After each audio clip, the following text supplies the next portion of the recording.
What you are about to hear is not just another celebrity controversy. This is a chilling descent into the hidden darkness of power, fame, and control. This is not speculation, carefully crafted image now falling apart. Of the most powerful names in music, you expect glitz, you expect prestige, but instead you find yourself scrubbing baby oil from hotel bathroom floors. Hiding drug never have been recorded in the first place. One former assistant named Phil Pines thought he had just landed the opportunity of a lifetime. He was entering the inner circle of none other than Sean Diddy Combs, the mogul, the icon, the billionaire genius or so. He prepped hotel rooms for what insiders called Wild King Nights, which were essentially intimate gatherings filled with substances, candles, lingerie, and fiery tea, part of the act. But he was close enough to see what it meant to be disposable if he crossed the wrong line. He carried what they called the Diddy pack, a satchel filled with joints, mushrooms, lube, and anything else the mogul might need at a moment. He was on call 24/7, and failure was not an option, because saying no could end your career before it even began. This is a world where saying the wrong thing or refusing to clean the wrong mess, you'd be blacklisted forever, as Phil learned firsthand. He was once ordered to prove in what happened next. He barely talks about, but when he does, you can feel the weight of that silence. Diddy, who already faces serious charges, including sex trafficking, was not just cruel behind closed doors. He was strategic. He used and made sure everyone around him knew what disobedience would cost. One of Phil's tasks included deleting incriminating videos from phones and iPads, making sure no footage, no trace of the so-called Wild King Nights would ever reach the outside world. But the stains on those hotel sheets were nothing. This lifestyle left on Phil's mental health. He wore gloves. He wore a mask, not just for hygiene, but to protect himself from the physical and emotional filth. He had to clean up night after night. These parties weren't secrets. They were rituals. They weren't random. They were planned, and as more and more insiders began to talk, the picture of Diddy's world became clearer and far more disturbing than the public ever imagined. One incident involved a female guest, a couch, and a forced display of obedience that Phil says pushed him beyond his breaking point, and still he stayed, still he complied. Because walking away meant poor and probably never working in the industry again. Former employees say Diddy used fear the way others use charm. He could break someone with just a look, and once he had you where he wanted you, there was no escaping his grip. A former reality show contestant named Sarah Rivers sharing how her dream of stardom quickly turned into a nightmare. She said she once ran out of a studio after Diddy rubbed his hand across her breast and told her to let him know if she needed anything. His tone was anyone would believe her, and she might have been right, because Diddy was untouchable. His charm and connections formed a shield that kept consequences away for decades. Sarah says after rejecting his advance, she was suddenly invisible. Her career stopped, her contacts vanished. She believed she was blacklisted, and for someone trying to break into the music industry, that's the end of the road.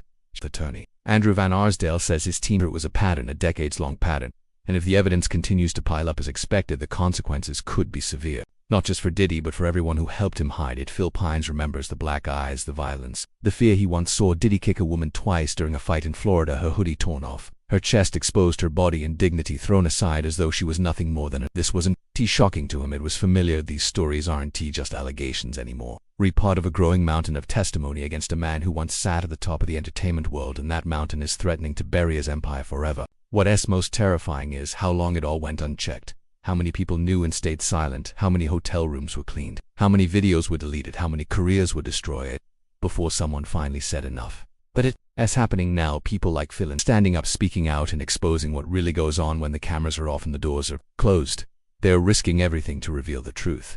And if their stories are to be believed, then we are only at the beginning of a much darker and much deeper reckoning. Like and subscribe to HollyLeaks, because in part 2, we dive into what triggered the first arrest, who leaked the CCTV footage, and why Diddy's defense team is calling him violent, dishonest, and promiscuous in an effort to save him from a lifetime in prison. You want to know the dark, twisted, and terrifying world that Sean Diddy Combs allegedly built for himself behind the walls of power, wealth, and celebrity. In this second part, we take you deeper into the courtroom chaos, the leaked CCTV footage that shocked the world, and the voices of survivors finally echoing through the halls of justice. Remember to like and subscribe, because this is where the truth comes out raw and unfiltered. Now, as Diddy sits on trial for serious sex trafficking charges, his defense strategy is almost as bizarre as the allegations themselves. His own legal team has shockingly painted him as a dishonest, violent, and morally repugnant man, a serial cheater and manipulator who lied to multiple partners. But their argument is that even though he may be despicable, that does not mean he is guilty of a federal crime that could lock him away for life. It is a high-stakes gamble. But given the amount of evidence stacking against him, it may be the only move left on the board. Prosecutors have released disturbing testimony and chilling evidence showing a lifestyle fueled by coercion, substance abuse, and psychological control, where assistants like Phil Pines were tasked with deleting videos that documented the dark world their boss built, where drugs, baby oil, and violence were normalized and hidden in plain sight. And then came the leak. That changed everything. A security camera video obtained and broadcast by CNN showed Diddy physically assaulting his former partner Cassie Ventura inside a hotel hallway, dragging her, pushing her, and confirming what many insiders had said for years, that the mogul had a violent streak and was capable of horrifying behavior. But even that was not the only moment witnesses remember with terror. According to Phil Pine, there were repeated instances of rage, of control, of terrifying black-eyed stares that seemed to strip people of their will to fight back. In one case, Phil recalls Diddy kicking a topless woman during an argument at his Miami mansion on Star Island. The abuse was fast, brutal, and terrifying, and no one stepped in, because in that house Diddy was untouchable, and it was not just staff who suffered the consequences of standing up to him. Former MTV reality star Sarah Rivers told the world how she was cornered on set, isolated by Diddy, who used a security camera to track her, then came out and groped her breasts before whispering that if she needed anything he would take care of it. She ran out that day. Her music career ruined shortly after, she believes, because she rejected him. Her dreams died and no one cared. Sarah was one of many young hopefuls who believed in the illusion of success, the promise of stardom, under bad boy records, only to be broken when they realized they were merely pawns in a much larger and much darker game. Some have spent years trying to forget, others have lived in fear, too afraid to come forward until now. And now there is a call center in Billings, Montana, flooded with more than 15,000 calls from people claiming to have been abused, threatened, or manipulated by Diddy or his inner circle. Some stories go back 30 years, with victims saying they were minors at the time. One civil attorney, Andrew Van Arsdale, says his team has already taken on 37 clients and is preparing to file hundreds more lawsuits. He says many were afraid to speak because they feared retaliation in the music industry, or worse. But now that the first case has gone to trial, the dam is broken and more voices are rising. This is not just it is a reckoning, and one of the most surreal parts of it all is how those closest to Diddy now describe him not as a musical genius, not as a mogul, but as a manipulative addict who used sex and fear to dominate those around him. Insiders talk of swinger parties masked as Wild King nights, where assistants would be sent to prep hotel rooms with candles, liquor, drugs, condoms, and baby oil, where iPhones were later scrubbed of any evidence, where rooms were trashed and staff were ordered to clean every trace of what took place inside those rooms. A culture built on indulgence, secrecy, and silence. Phil Pine says he was once forced to engage in front of Diddy just to prove his loyalty, and that moment broke something inside of him.